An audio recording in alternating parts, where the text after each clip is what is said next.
Bom, minha relação com a Mir começou em Paraty, numa época de Natal.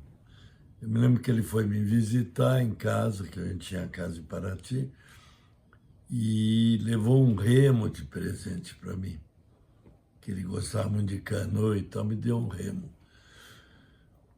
E aí começamos a conversar naquela... Tinha tempo de Natal, estava todo mundo descansando, né? Ele falou de um projeto que ele tinha de atravessar a remo da África para a América do Sul. Desculpe.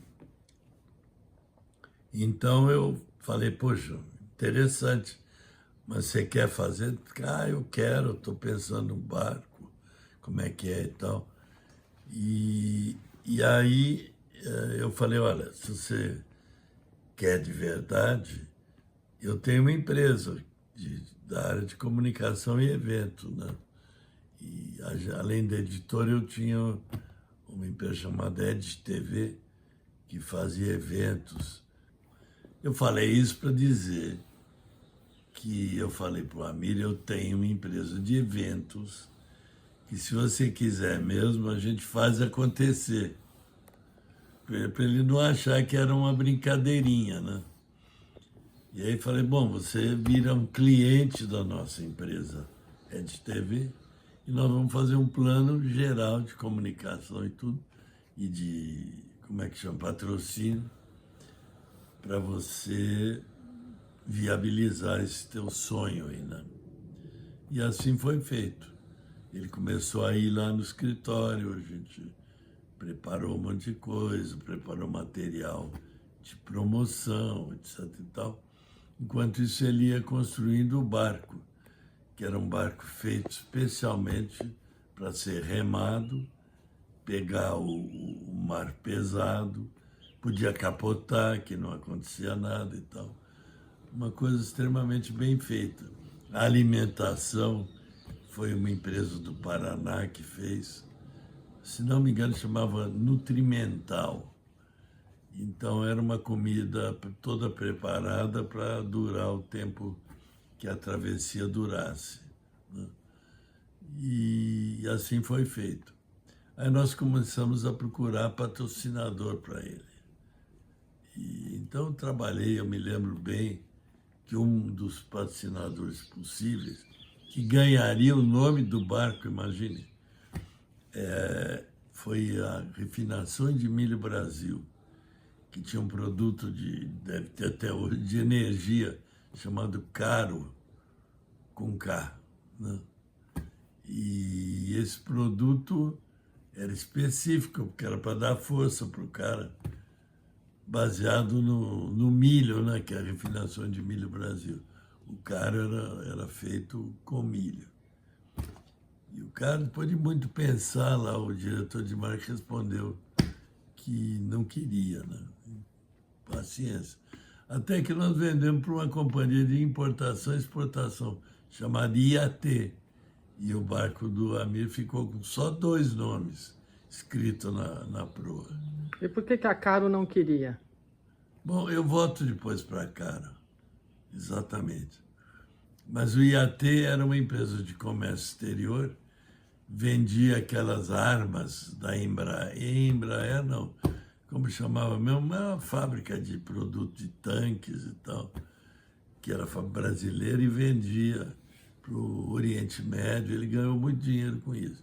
Então patrocinou o Amir, até porque ele era de origem libanesa, assim como o Amir, né? E o barco tinha 2 nomes, um era IAT, do outro lado tinha EdTV, que era a nossa firma, você vê, né?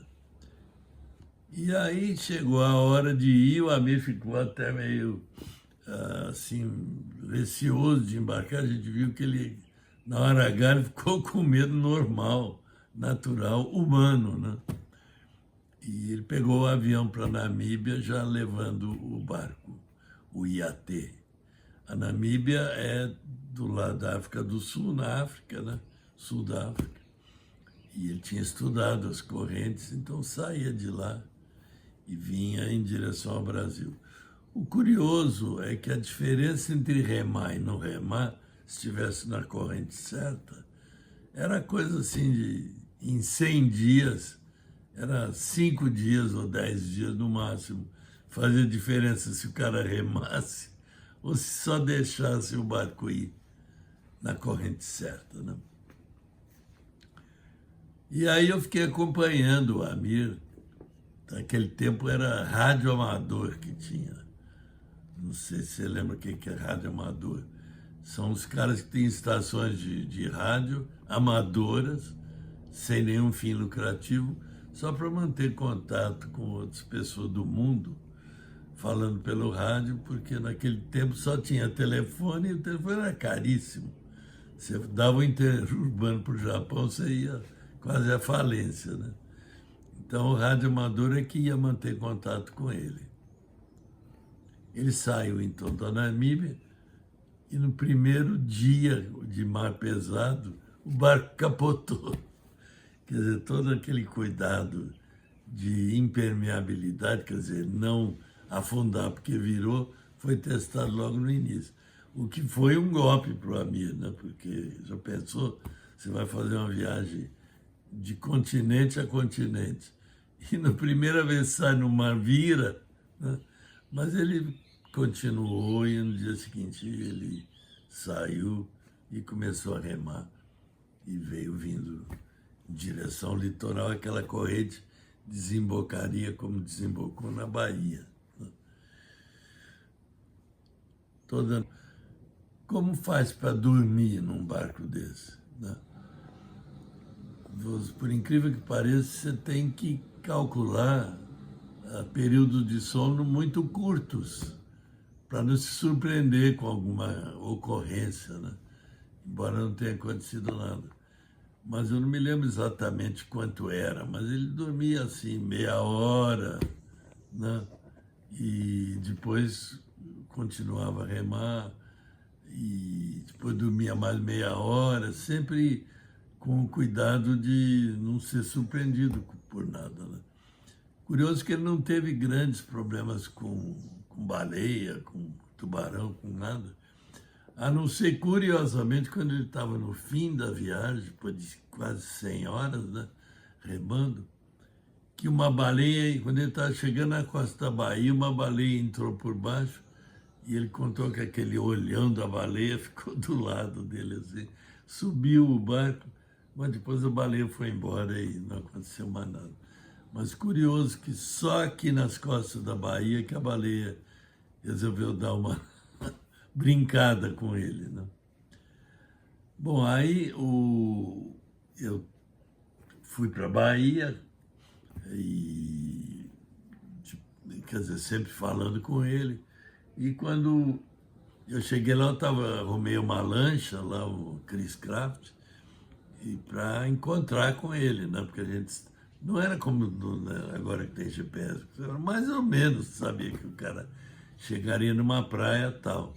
E fomos para lá e ficamos rodando de cima para baixo para ver se o barco dele aparecia, né?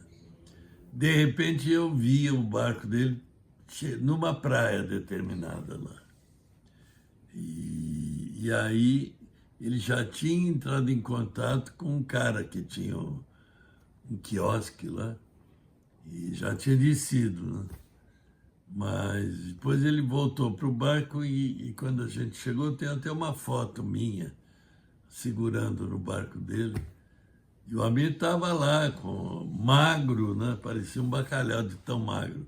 Imagine você comer comida meio pastosa, assim, né? Pré-fabricada, e remando durante 100 dias, né? E aí chegou e eu comecei a minha tarefa de conseguir que ele fosse capa de Veja, né? Porque eu tinha sido publisher da Veja, então eu conhecia bem o pessoal. Senão eu não tinha conseguido. Porque eles burramente falavam, como é que eu vou pôr na capa um cara que ninguém conhece? E eu argumentava, não, eu estava na inauguração da Veja, que eu era da Editora Abril, fazia Exame e outras revistas, e era publisher da Veja também. E eu me lembro que o Roberto Tivita, o dono da Abril, falou: a capa de Veja vai ser sempre alguém muito conhecido ou alguém que vai ficar conhecido por causa da capa da Veja. Curioso, né? Ele falou isso na inauguração. E caiu como uma bomba na cabeça dos caras que não queriam o Amir de jeito nenhum. Eu comecei a minha campanha na segunda-feira, eles falaram não. Terça-feira, eles falaram não. Quarta-feira, eles falaram não. Quinta-feira, vamos fazer a capa, tem que correr. Todo mundo para a Bahia, etc e tal. E aí começou aquela fotografia e pesquisa. Como é que foi isso? Toda essa história começou a ser contada pela primeira vez, né? E isso, essa capa da Veja, que na época tinha 1 milhão de assinantes, lançou o Amir Klink no Brasil e no mundo, né? Porque aí não tinha mais discussão que ele era um cara conhecido. E eu tinha combinado com a. E o curioso disso aí também é que quando ele chegou, saiu na capa, etc. Tal, recebi um telefonema daquele diretor de marketing da Refinações de Milho Brasil, da Caro, né? Que teria sido o nome do barco. Ele me ligou e falou: olha, Roberto, eu sou o fulano de tal da Refinações, eu queria te pedir uma coisa. Você não fala para o presidente que você me ofereceu naquelas condições, que eram razoáveis, porque senão eu vou ser despedido.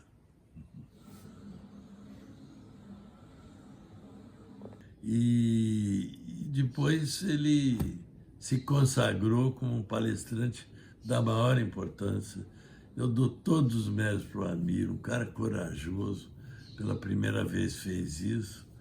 E depois até a filha dele continua essa trajetória maluca aí.